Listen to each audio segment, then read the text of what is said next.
Good afternoon and welcome to Mullingar Equestrian Centre. I'm joined here by Pat Wall, the chairperson of Horse Sport Ireland, and also by Tom Reid, who is the director of WSI, and Claire Wood, who is the chairperson of the breeding committee. Is that right, Claire? Yeah. Tom, you're here today for a specific reason. Can you tell me a little bit about your journey here today and why you're here? Yes, Aimee. Claire and I came up from County Clare today as two of the three directors of the Warm Blood Stud Book of Ireland to basically have a silent protest to encourage Horse Sport Ireland to stop discriminating against Irish warmbloods and other breeds such as Connemara's and thoroughbreds, etc.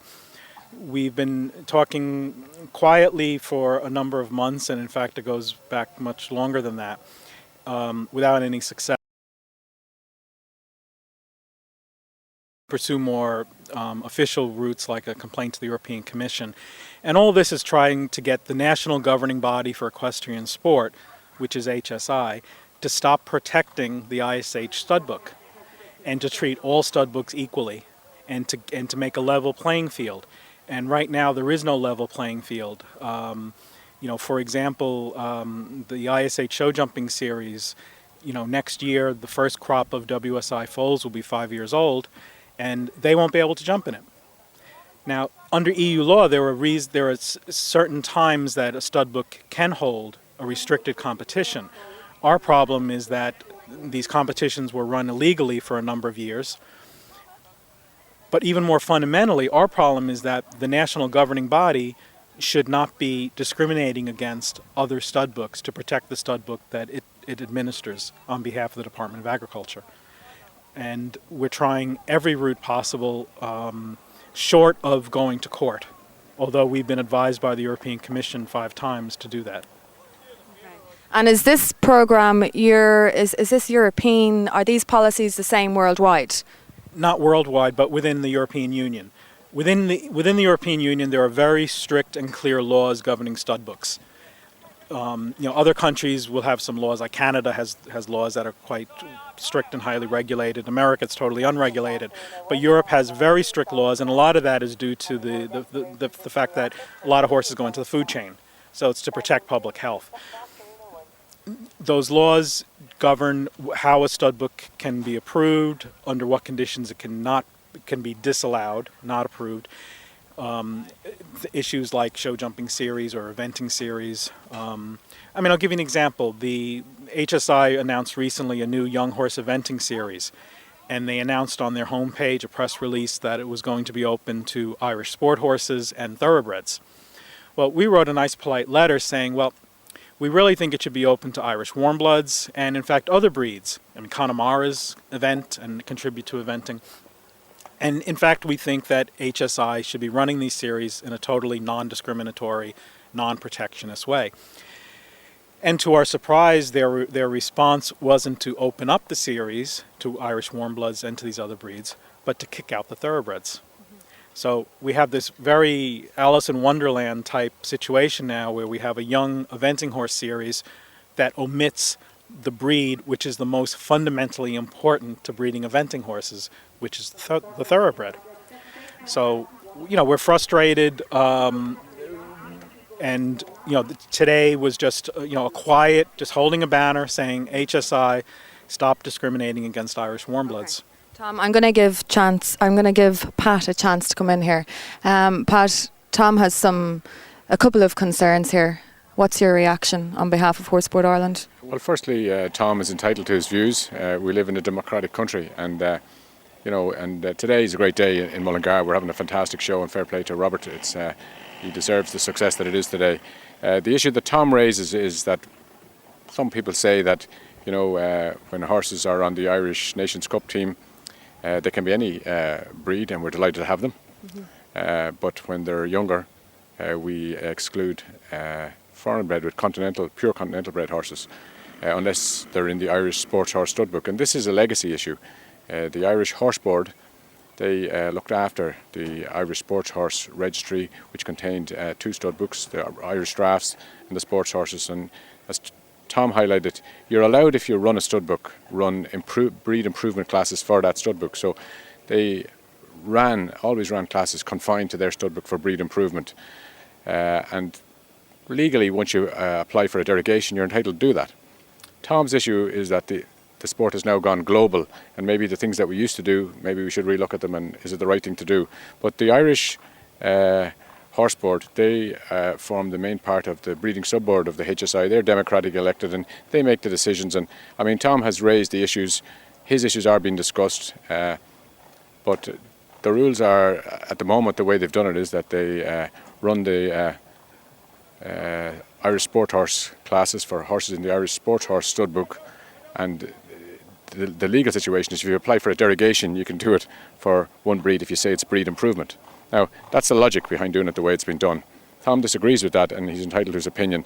And maybe the sport is going global, and the situation will have to be reviewed. And Tom has an awful lot of energy and passion for the subject, and I'd like to see us engaging him in a better way. That it's frustrating that he's protesting because nobody will engage with him. So I think he has some good ideas, and he has bred Wang Chung, and he's bred other good horses, and actions speak louder than words. So therefore, he deserves to be listened to. And hopefully we can find some meet in the middle and find some consensus view that'll make everybody happy, But at the moment, the situation is that the Irish, the Sports Horse Series is actually considered a stud book improvement series, and if you apply for a derogation for that, which you've done, makes it legal, and so that's where we are now. Okay. But that doesn't mean we might be in a different place next year or the year after. So it's something that you're considering. You are discussing it in-house. Oh, we'll always discuss Tom Reid in-house. He actually, he's very vocal, and he has strong views on lots of issues, and good views on many. But I think we shouldn't have this antagonistic approach. We should actually be working together, because you only have to see around Mullingar today the amount of passion and enthusiasm that's there for everybody. And so, if we could harness it all, we do fragmentation well in Ireland. We specialise in it, But united we stand. We'd actually be much better if we all work together. And the whole breeding of show jumpers has changed. It has changed. And you even look at the horses that are successful here in the Irish Sports Horse Series. A lot of them have continental daddies, And so the whole breeding of the show jumper has changed. But in Ireland, people breed all kinds of different horses. There's people breeding leisure horses, riding horses, show horses, event horses. And what we need to have is a bit of mutual respect for everybody. Whatever place you want to be, you need to be respected by the people in the other place. But in fact, we love fighting with each other and running down each other, which is wrong. We're all here to improve the sport. Well, Tom Reid, he wants to improve the breed. So there's two athletes in all of this. There's the horse and the jockey. And so if you focus on performance, and you breed good horses to good horses, you'll get good horses. But you won't breed good horses out of bad horses. And so the whole focus is on, if you want to compete at the top level, that's where the money is, at the very, very top level. There's a price ceiling for all the different categories, and the economics of having a horse now and producing a horse. You need a jump machine in the show jumping space if you want to make the big money, and focusing on performance. And the horses that are performing at the global top level, most of them are continental bred. So, there are points in Tom's argument, but the Irish Horse Board, they actually reckon it's their money. They can dish it out to whatever classes they want and confine it to their group, and that's the issue. But Tom has an argument with this, and he's chipping away. Maybe he will change it, but he'll have to. He change in my view won't be sufficient. He'll have to change the views of the board, which is democratically elected. Okay. Thanks, Pat. Tom, what is your goal? Our goal, before I answer that question, there's a few things I want to say in response to Pat, and I appreciate his kind words, and I agree with most of what he says. There's a few things I would disagree with. First, it's not IHB's money or even HSI's money. HSI receives approximately €3 million a year from the government. About 1.3 million comes from the Department of Agriculture. That's a lot of money. So, these series are being used to subsidize discrimination. And, the public money from the Department of Agriculture is being used to subsidize discrimination. So taxpayers' money is paying to protect the ISH stud book from competition. The breeding sub-board has, my understanding, authority to make these decisions within HSI, but my view would be that under proper corporate governance, the national governing body should be saying, well, wait a minute, Horsesport Ireland's fundamental mission is to govern the sport and to promote the sport in the best possible way. And when this breeding subcommittee is espousing policies that are interfering with the development of sport, we can't allow that. And so far, that hasn't happened. HSI is allowing the breeding sub-board to pursue its protectionist policies. And I think the board of HSI, which is the actual governance structure for the organization, needs to instruct its committee, this has to stop. Our goal is we have lots of goals. I mean, ultimately our goal is for Ireland to be back occupy the first 2 spots in the global rankings of international show jumpers, with Warm Blood Troublemaker Ireland being first and ISH being second. Although Whereabouts are we now? ISH is 13th. And, I take no joy in that. No. I predicted the decline in writing 10 and 12 years ago in articles. And looking forward the next 10 years, I don't see any improvement. In fact, I see further decline. So, there's some real fundamental problems. But, we need to fix some structural issues before I think we can advance. And so our goal is for HSI to stop discriminating along every dimension, be it show jumping series, being eventing series, be it with the Irish Horse Gateway. Basically we're finding, every week or two, HSI gets a letter from me announcing a new area of discrimination. As I said, the European Commission's investigating our complaint. They've advised us 5 times in writing to sue the Department of Agriculture and to sue Horsesport Ireland. We have no desire to do that. We want the problems fixed. They've even advised us how to get free legal aid. We have no desire to do that. We want the problems fixed. Our goal isn't to get money out of HSI and the Department of Agriculture. But in a negotiation, you need 2 parties. Pat Wall is a worthy negotiating partner and opponent, but the rest of HSI needs to understand that we're not going away. So what's the next step?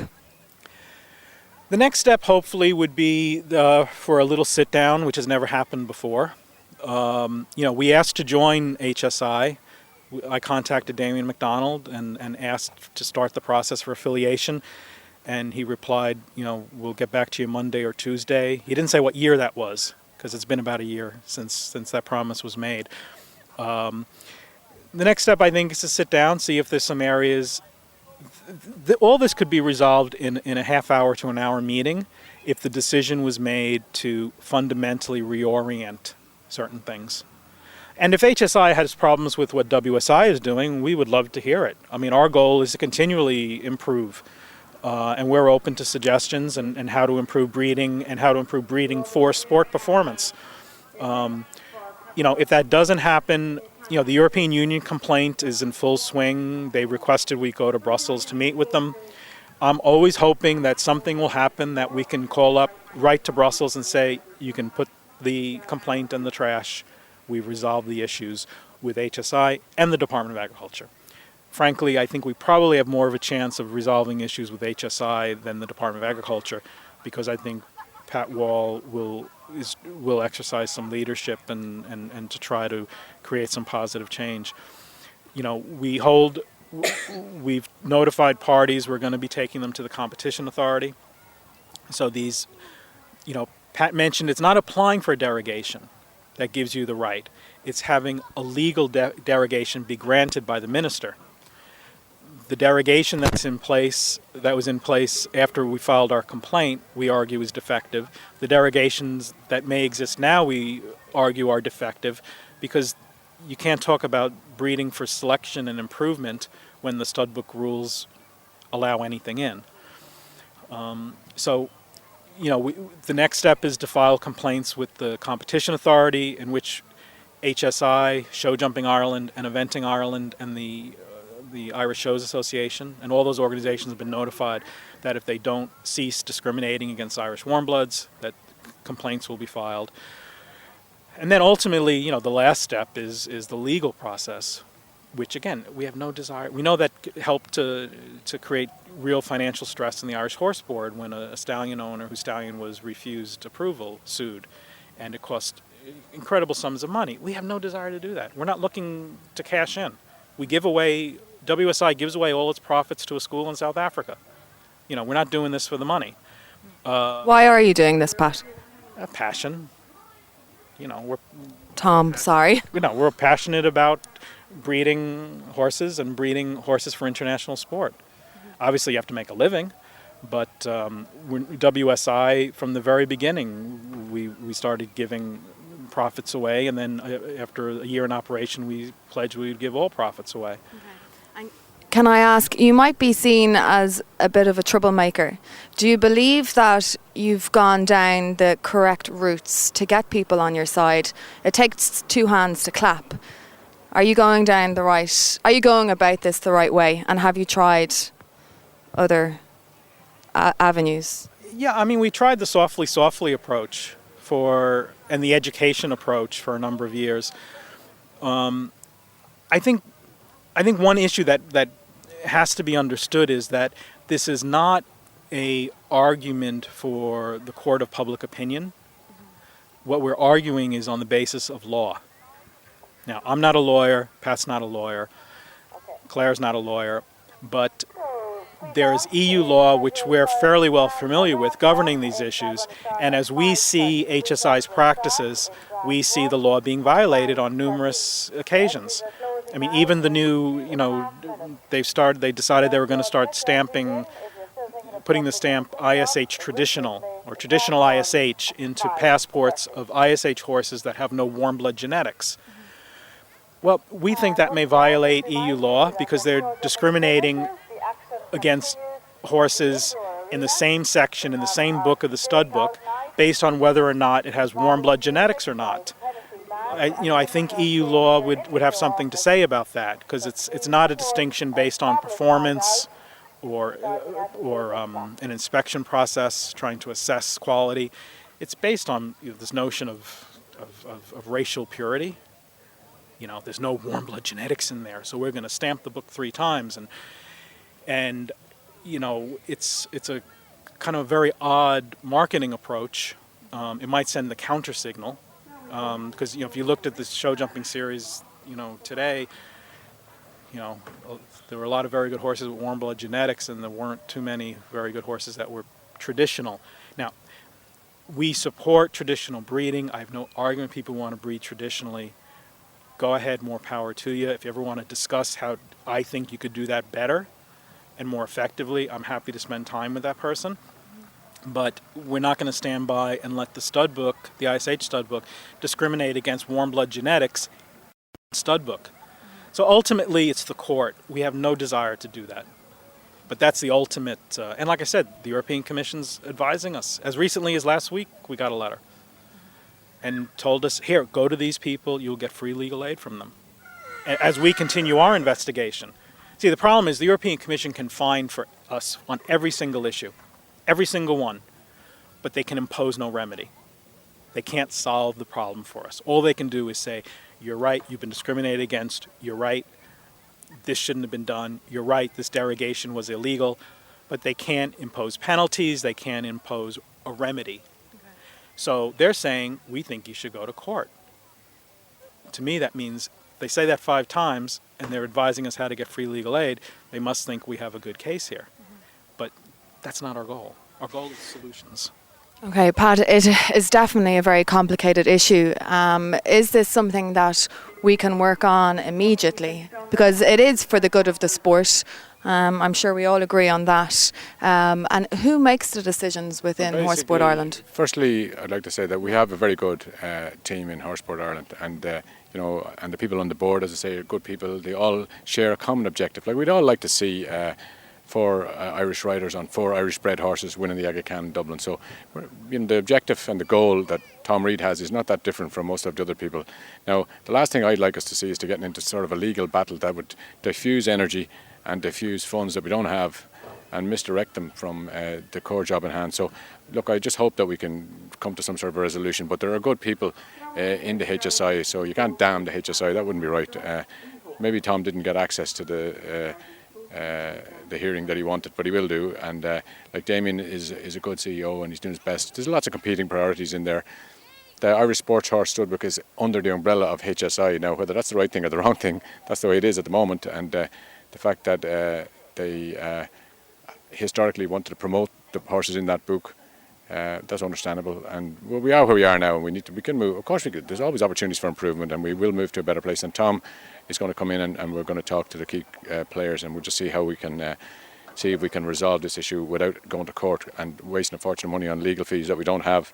That will only diffuse us and deflect us from the core job. So I'd be optimistic we'll get some sort of resolution. It won't be exactly what Tom Reid wants. Tom Reid won't be happy till he gets 100%, but he won't get 100% because in a negotiation you don't, and we have to move a little bit. Everybody has to be flexible. Hopefully we can find something that'll make people happy. You can't keep everybody happy. But look, we have the same goal that we want to breed good horses, put Ireland up in lights. And nobody's arguing with that. At least we share the goal. That's the start, anyway. Mm-hmm.